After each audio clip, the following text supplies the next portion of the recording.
Bismillahirrahmanirrahim. Assalamualaikum warahmatullahi wabarakatuh. Alhamdulillah. Allahumma salli ala sayyidina Muhammad wa ala alihi wa sahbihi ajma'in. Dalam pertemuan kali ini saya akan menyampaikan tugas mata kuliah perbandingan pendidikan dosen pengampu kami, yaitu Ibu Dosen Nurul Yusri MPDI,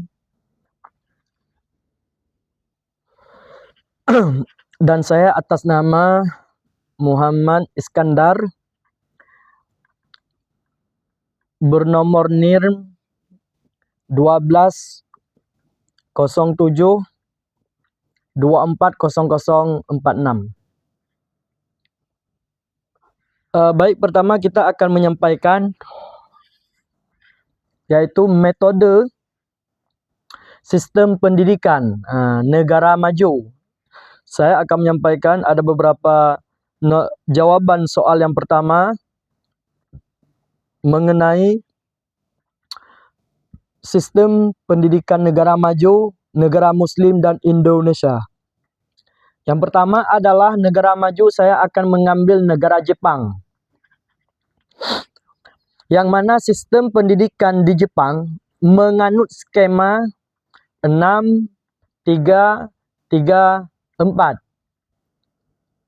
yaitu SD sekolah dasar 6 tahun, SMP 3 tahun, SMA 3 tahun, dan universitas 4 tahun. Dengan wajib belajar 9 tahun.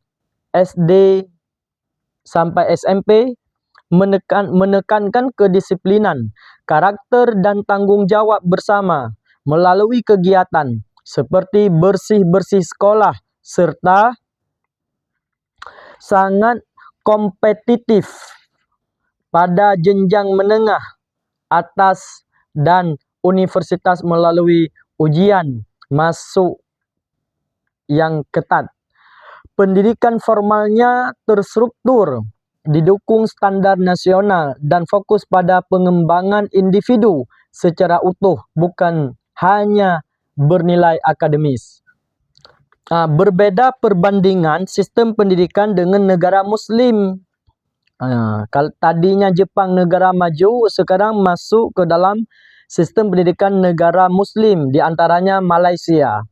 Sistem pendidikan di Malaysia terstruktur dari prasekolah hingga pendidikan tinggi di bawah pengawasan Kementerian Pendidikan Malaysia dengan jenjang utama 6 tahun pendidikan rendah atau di Indonesia disebut dengan SD sekolah dasar, kemudian diikuti 3 tahun sekolah jenjang utama, kemudian 6 tahun pendidikan rendah, diikuti 3 tahun sekolah menengah rendah, 2 tahun sekolah menengah atas, kemudian lalu 2 tahun pra-universitas. Form sebelum masuk universitas menggunakan bahasa Melayu sebagai bahasa pengantar utama di sekolah nasional dengan ujian standar dan adanya sekolah vernakular, yaitu Cina ataupun Tamil, serta menawarkan pendidikan gratis di sekolah negeri dan beragam skema bantuan finansial di tingkat tinggi. Selanjutnya, sistem pendidikan di Indonesia. Sistem pendidikan di Indonesia adalah sistem nasional yang mencakup pendidikan dasar, menengah, dan tinggi dengan program wajib belajar dengan program wajib belajar 12 tahun, SD 3 tahun, SD 6 tahun, SMP 3 tahun, dan SMA 3 tahun, dan diawasi oleh Kementerian Pendidikan. Baik, selanjutnya kita akan menjawab pertanyaan kedua. Bagaimana perbedaan sistem pendidikan dari tiap-tiap negara tersebut? Jadi perbedaan pendidikan Jepang, Malaysia, dan Indonesia, bagaimana perbedaannya?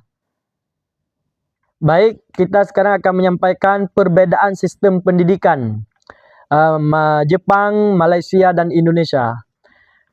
Yang pertama adalah Jepang. Tujuan pendidikan berfokus pada disiplin, karakter.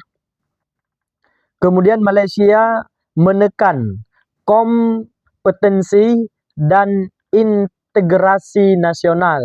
Sedangkan Indonesia pada pembangunan manusia kreatif serta karakter nasional. Baik, selanjutnya perbedaan sistem pendidikan Malaysia, Jepang, dan Indonesia mengenai tentang kurikulum. Indonesia, ya kan? Indonesia kurikulum merdeka, menekankan kebebasan dan fleksibilitas. Sedangkan Malaysia fokus pada kompetensi terpadu dan stabilitas, sementara Jepang menekankan karakter dan etika. Kalau bahasa Jepang, shitokutai, dengan disiplin tinggi. Baik, sekarang kita akan masuk kepada jawaban soalan yang ketiga mengenai kelebihan dan kelemahan dari setiap masing-masing negara tersebut. Yang pertama, kita akan mengambil Jepang. Pendidikan Jepang unggulnya dalam disiplin dan karakter. Malaysia seimbang antara akademis dan keterampilan. Sedangkan Indonesia fokus pada kognitif namun masih berjuang dengan pemerataan.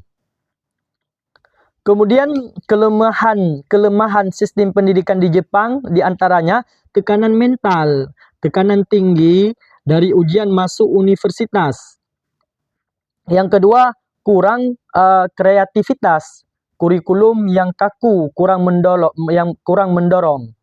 Sedangkan kelemahan di sistem pendidikan di negara Malaysia diantaranya kesenjangan kualitas, yaitu perbedaan fasilitas dan kualitas pengajaran antar wilayah.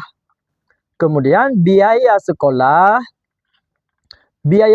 swasta cenderung tinggi. Kemudian kalau kelemahan sistem pendidikan di Indonesia, fokus hafalan, terlalu menekankan pada nilai kognitif dan ulangan dibandingkan minat bakat individu. Kemudian kekurangan di Indonesia sistem pendidikannya, pemerataan fasilitas belum merata di seluruh wilayah. Sarana masih kurangnya sarana pendukung di daerah pelosok. Seterusnya, bagaimana dampak sistem tersebut? Yang pertama, dampak sistem pendidikan, ya kan? Dampak sistem pendidikan di Jepang fokus pada karakter dan kemandirian. Sedangkan Malaysia pada standarisasi dan Indonesia mewarisi struktur egaliter, penggunaan bahasa Indonesia serta militerisme dari masa pendudukan Jepang. Selanjutnya, satu model pendidikan ideal untuk Indonesia mengenai kekuatan pendidikan Islam. Kekuatan pendidikan Islam yang dimaksud adalah model pendidikan ideal yang komprehensif untuk Indonesia. Model pendidikan Islam memiliki keragaman yang signifikan dengan pendekatan yang bervariasi antara pesantren tradisional, madrasah modern, dan institusi pendidikan tinggi Islam kontemporer, masing-masing menekan kekuatan yang berbeda.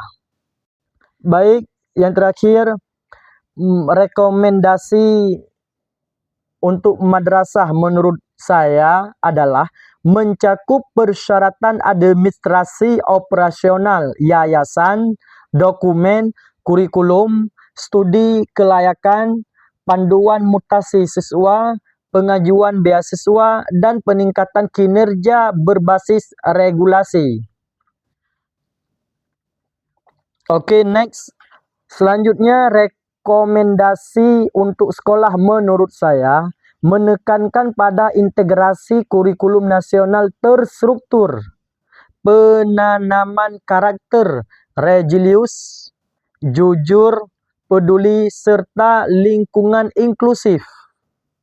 Kemudian rekomendasi saya untuk pesantren, yang mana pesantren terbaik di Indonesia diantaranya meliputi Gontor, Tebu Ireng, Sidogiri, dan Darul Quran, dan pesantren Darussalam Al-Waliyah kalau di Aceh. Dengan fokus keunggulan bahasa asing, tahfiz Al-Quran, sains, serta teknologi.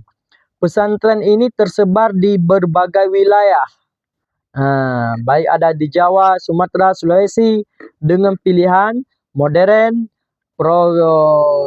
progresif maupun salaf ataupun tradisional untuk pendidikan karakter.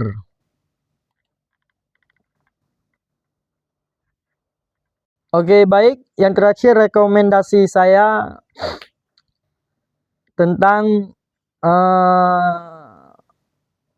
rekomendasi untuk dunia pendidikan di masa depan menurut saya adalah utamanya berfokus pada integrasi teknologi, pengembangan keterampilan abad ke-21, dan pendekatan pembelajaran yang adaptif serta personal.